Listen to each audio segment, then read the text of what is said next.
do anything. Thank you, John. Good afternoon, everyone. What a lovely place. And I don't think you're going to be as lucky with the weather in London in the next few days. Mind you, in other parts of the country, it's been a pretty memorable week. We've only got to look back a few days to northern Scotland when that vicious area of low pressure produced winds of over 100 miles an hour or so in the Cairngorms. And it's still pretty windy in many parts of the country, more particularly across the north of Scotland. Those winds are actually going to pull around from the north for a time, so it's going to be jolly chilly. And then they die away. That'll give us another problem I'll show you in a minute. And then eventually I think we see things getting somewhat milder towards the end of the week as the winds swing into the southeast. But around the middle of the week, as those winds drop light, prepare for some frost, certainly a widespread ground frost, even a touch of air frost in places. So it may be as well to hold off putting those bedding plants in just for a while. Now, where's the warmth, you may ask? Well, the warmth is actually in eastern parts of Europe.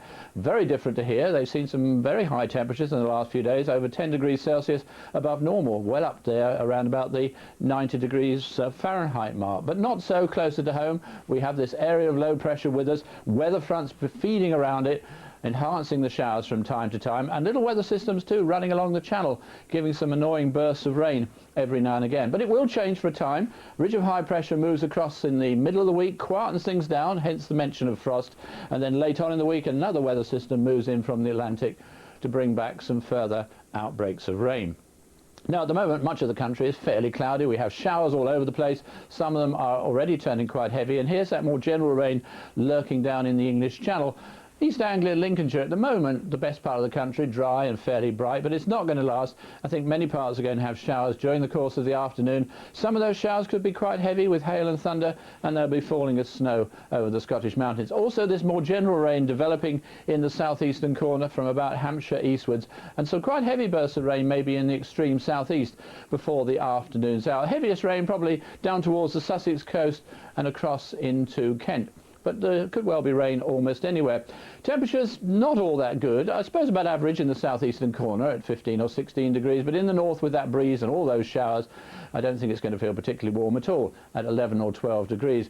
Showers continue across Scotland for much of the night. They pull back to western and southern coast, though, in other areas, and we will find some more general rain showing up again in the far southwest as the first area of more general rain moves away from the southeast. And it's going to turn out to be quite chilly in some of those northern parts of the country.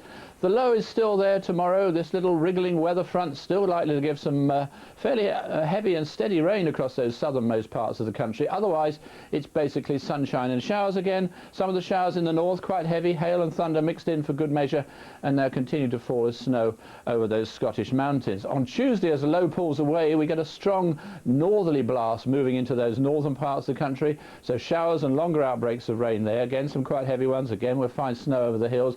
And even further south, I think, more in the way of showers and one or two fairly heavy ones coming through on those blustery winds. The winds are still quite strong in the east of the country on Wednesday, but fading all the while as pressure rises. But in the east, I think you're still going to get showers into Wednesday, whereas in the west, just the odd light shower, otherwise mostly dry and fairly bright with some sunshine. And then that area of high pressure covers the whole country on Thursday, so the showers are virtually gone, the odd light one here and there I suppose, but otherwise virtually gone. Early frost though, as we saw a while ago, and then it's going to be a dry day with some sunny spells, but late on in the day the wind beginning to freshen from the southeast as cloud spreads in towards the southwest of the country, especially in that strong wind. As for Wednesday, well, still showers in the more eastern areas, I think, the odd heavy one here and there, but as far as the west